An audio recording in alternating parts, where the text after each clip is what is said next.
Assalamu alaykum mehriban tomoşaçylar, siýahat söýjüler. Ene siýahatymyzyň ýene de täze sany aýlymda siz bilen. Elbetde biziň siýahatymyza söýüp tomoşa edýän bolsaňyz, biziň dörejek toparmaz ýurdumyzda da ýurdumyzdan daşarda da gyzykly siýahatlar taýýarlap biz size hödürleýär. Bugünkü biziň siýahatymyz Hindistana. Hawa dostlar, ene Hindistana da geldik. Siýahatymyzyň birinji bölümine biz size Del şäherindäki türkmen ýyzlary barada bir näçe gyzyk zatlar gurrun berip, siýahatymyzyň birinji bölümini onda ýakyndan tomoşa edin.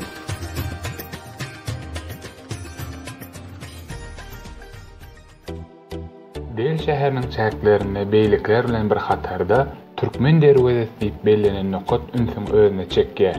Men türkmenleriň Hindistana galdyran ýyzlary barada, Aýratyn hem Bayramhan türkmen barada öň köp zatlar eşitdim. Özüm Del şäherine käm taryhda türkmeniň aýagy düşen mukaddes ýerlerini aýlanyp görmek mümkinçiligi mende döredi. Bu mümkinçiligi elden gidirmedim.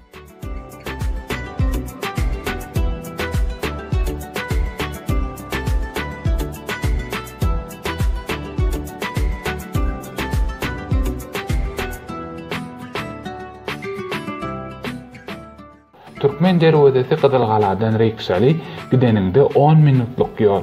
Sürejimi Türkmen derwezesini hiç ýyl kynçylykly tapyp meni amatly ýerde düşürmegi başardy.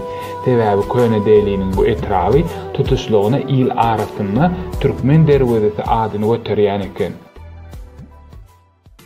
Mehriban tomoşaçylar, biziň siýahatymyzyň dowamyna häzir köne delä geldik. Bu ýerde bolsa arka tarafymyzda tiňeçine däli Türkmen derwezesi ýerleşýär. Elbette Türkmen atabalarımız dünya yüzünde özlerinin şahlıklarını, sultanlıklarını dörediktirler. Türkmen usullar tarafından, Türkmen hanlar tarafından dünya yüzünde bir näçe Türkmenlere değişti olan binalar, imaratlar kurulupdyr. Ele köne derläki ýerleşýän Türkmen derwezesi bolsa, Türkmen halkymyzyň buýsanmaz zatlarynyň biri. Elbette deliniň taryhy ýadyýarlarynyň içinde Türkmen derwezesi özüniň guruş aýratyny bilen tapawutlanýar. Olar şu ýerde Şahjahanabad diýip şäher bolupdyr. Şo şäheriň girelgesi bolan türkmen derwezesi bolsa, häzir şunu sen taklanyp galypdyr. Onuň hem ata-babalarymyzyň şol ýaly şöhratly taryhyny sebäpçän türkmen derwezesine siýahat edilýär. Bu ýer ören gelim gidimli ýer. Köp adamly ýer. Rikşalar, maşinlar, awtobuslar ýygyny özmän gelip geçip durlar. Derweze wagtyň köp geçmegine garamazdan ören oňa saklanypdyr.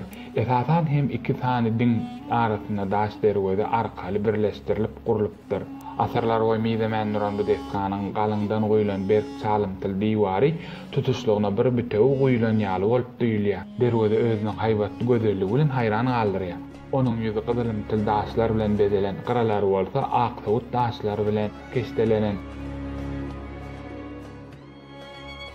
Oranmak üçin amatly bolar ýaly istekbölegi erez edilip gurulmak hem derweze aýratyn gözellik berýär. Türkmen derwezesi keramatly Sopi Hezreti Türkmen Gaýewany şanyň hormatyna 1650-nji ýylda gurulupdyr we bu şahsiýetiň ady bilen atlandyrylypdyr. 17-nji asyrda köne deliniň öňkü ady Şahjahanabad diýip atlandyrylypdyr we 14 san derwezesi bolupdyr. Ýöne şolardan biziň günümizde çen saklanyp galany 5 sandyr. Olaryň biri hem türkmen derwezesidir.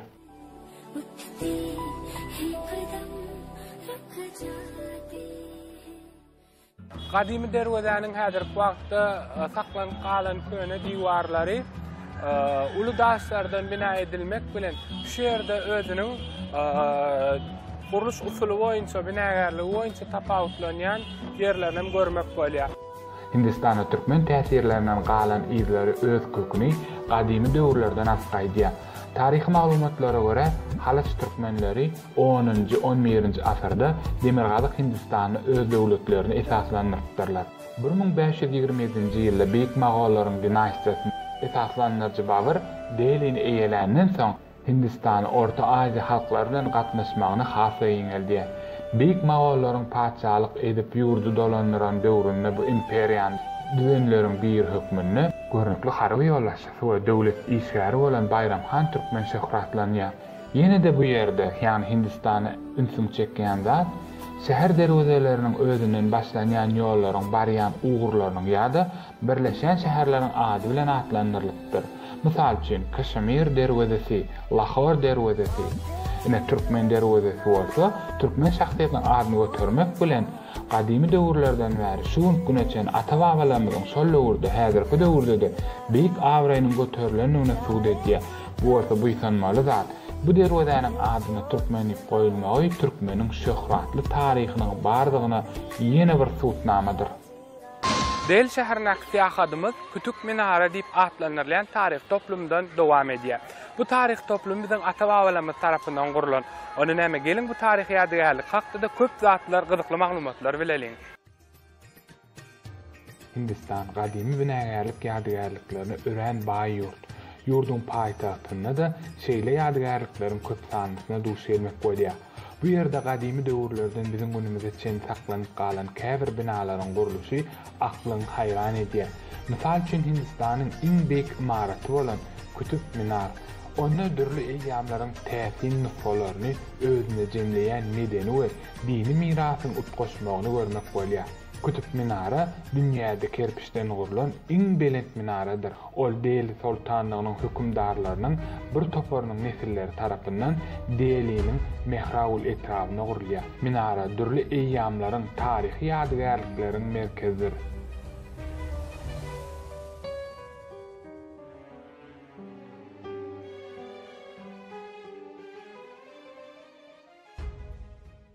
Dehli'däki Türkmen sultanlygynyň döwrüne Kütübeddin Aýbek tarapyndan gurulan Kütük Minarasy Aziýada iň uly minaralaryň biri hasaplanýar. Bu minaranyň bezi gaýratynlyklaryna sinedenmizde de inçemenlik bilen imarat gurýan ustalaryň ustatlygyny görmek bolýar.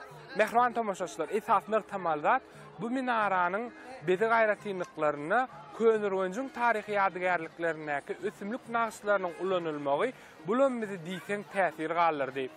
Gadymy döwürlerden bäri ähli taryhy ýadygärliklerdäki ösümlik naqşlary könürgünjüň taryhy ýadygärliklerini öwrenip bütün dünýä ýaýrapdyr diýen taryhçylaryň arasynda gurrungan bar. Bu ýerde Türkmen şahlygy tarapyndan, ýagny İslamyň kuwaty diýen uly mesçidem gurulypdyr. Näsine ýat, häzirki wagtda bu mesçidin galynlary, diwarlary şu ýerde ýerleşen mehman tamaşaçylar. Elbetde minara hemişe mescidin töweregine gurulypdyr, onu biz bilýär.